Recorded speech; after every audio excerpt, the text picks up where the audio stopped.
ever wonder what the future of work will look like? In the Hope at Work podcast, you will be exposed to new workplace norms, modern technologies, and unconventional ideas, all from a positive point of view. You'll never look at work the same way again. Hello and welcome to the very first Hope at Work podcast. My name is Marcus Mossberger, and I thought what we would do today is talk through a little bit about my background, my point of view, and the types of things that we're going to tackle in this podcast. So let me start with a little bit about my background. I'm a former HR guy that enjoyed the world of human resources, but quickly found that I wanted to do more and do different things, including sales, marketing, product management. And today, I'm in a strategy role. And when your boss lets you pick your own title, you wind up with a title like Future of Work Strategist. So that's my title today. From an educational background, I went to the University of Kansas and studied psychology. I then went to Ottawa University and got a master's in HR. And then most recently went back to school while I was living in the UK and went to the University of Sussex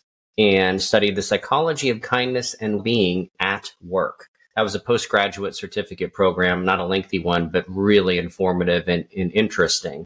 That's a little bit about my history. I've worked in a variety of industries, including healthcare, technology, consulting, and different service industries. I have been at Infor now for almost a decade, which is by far the longest I've ever been with an employer. If you're not familiar with Infor, we're a technology company that provides enterprise software. So think finance, HR, supply chain, workforce management, payroll, and essentially is focused on how do we use technology to make work better, to improve people's lives, to help them reach their full potential. That's a huge foundational philosophy that I really focus on. Is we spend the majority of our lives at work.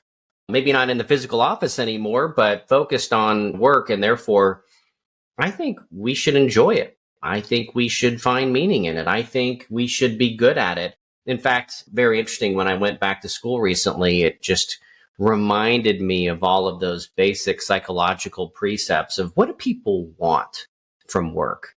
There's a gentleman by the name of Martin Seligman. He's the father of positive psychology.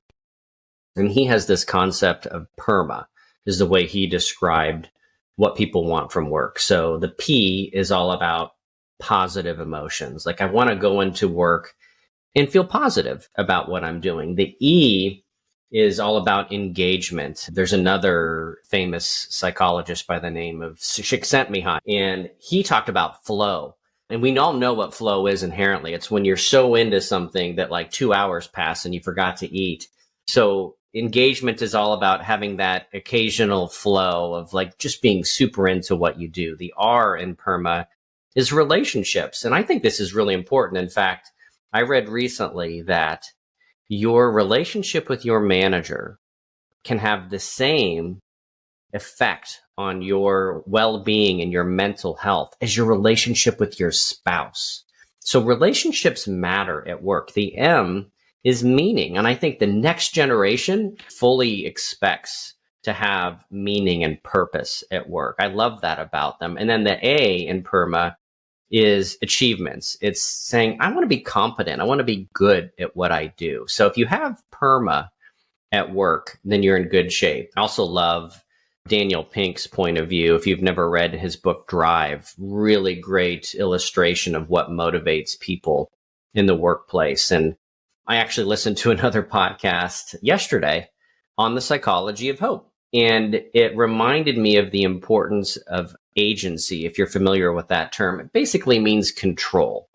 And so the way that I'm, looking at hope is defining it as I have something to look forward to.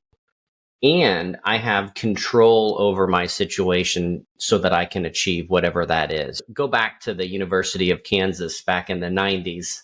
Dating myself here, and the best class that I took, my favorite class, was the psychology of hope. And it was actually taught by Rick Snyder, who I realized after the fact was like the prominent figure in the world of psychology when it comes to the topic of hope. He wrote the book, The Psychology of Hope.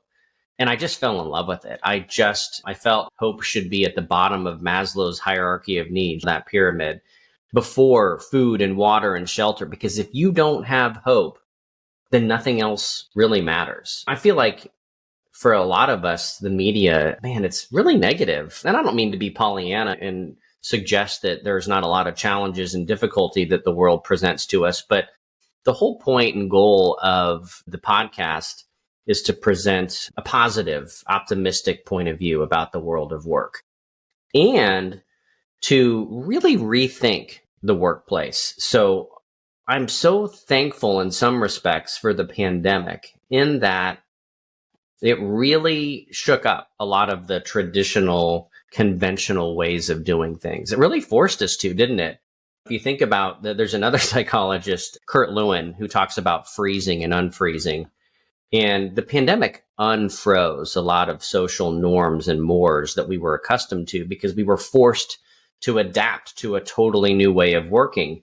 And now the world is refreezing, but it's refreezing with generative AI and new technologies and the 4-day week and new ways of thinking about work. The line between personal and professional was here before the pandemic. And I think it's moved a little. I think we're a little more accepting of the importance of workforce being. And I'm not talking about smoking cessation classes and yoga. I'm talking about redesigning work in a way that accommodates the mental health and the physical health, the spiritual health, the emotional, the financial health of the people in your workforce. So, hey, I'm Katie Van Horn. And I'm Jackie Clayton. We're your hosts of the Inclusive AF podcast, where we take on DEI, leadership, and HR without all the corporate fluff. That's right. We've got decades of experience, a lot of opinions, and zero tolerance for performative anything. Every week, we dig into what it really takes to build inclusive workplaces with honesty, strategy, and a few side eyes. We'll talk about the tough stuff, power dynamics, privilege, what's broken in the system, and how we can all do better. And don't worry, it's not all heavy. We bring receipts, laughs, and real talk from people actually doing the work. Think of it as your weekly dose of truth, tips, and a little tea to help you lead with intention and show up for your people. So if you're ready to push past the buzzwords and get into the actual work of inclusion, you're in the right place. So subscribe to the Inclusive AF podcast.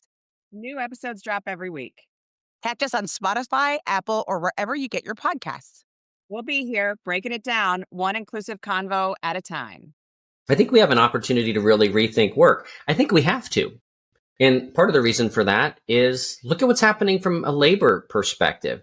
Right now in the States, we have 9 million job openings, 6 million people looking. That's a gap of 3 million. That's going to get worse. In the next decade, I think by 2030, the Bureau of Labor Statistics suggests that we're going to add another 11.2 million jobs. In fact, Gartner suggests quite boldly that by the year 2036, we are going to see another 500 million jobs added from generative AI. 500 million jobs, net new jobs that didn't exist before that generative AI is supposedly going to create. That's a pretty bold prediction. Bottom line is, though, that demographically, we don't have enough people for the future. So we've got to think differently about how we leverage those people. How do we make them more productive? How do we make them more efficient? And how do we also accommodate the needs of that next generation and their new expectations about the contemporary world of work? I'm going to explore and think through a wide variety of new ideas. And so I'm going to have folks on the podcast that are exploring those in the form of, for instance, the 4-day week. We're going to talk to an individual who has an organization dedicated to that. We're going to talk about new ways of working, like asynchronous, flexible, hybrid working. We're going to talk about, personalization and job crafting and portfolio careers and gig work, and what's retirement going to look like for that next generation, and how do we emulate points programs like Hilton and Delta and recognition at work, and so many things to cover. There's no shortage. We'll never run out of topics or guests for the podcast. I'm really looking forward to it. And I also want to focus maybe a good amount of time on the next generation. As the boomers retire, we're going to find ourselves with new leaders and new managers. And so how do we give them tools, resources, information to be effective in their managerial, supervisory, and leadership roles? How do we move away from change management, that old school command and control, to change enablement and empowering people to change?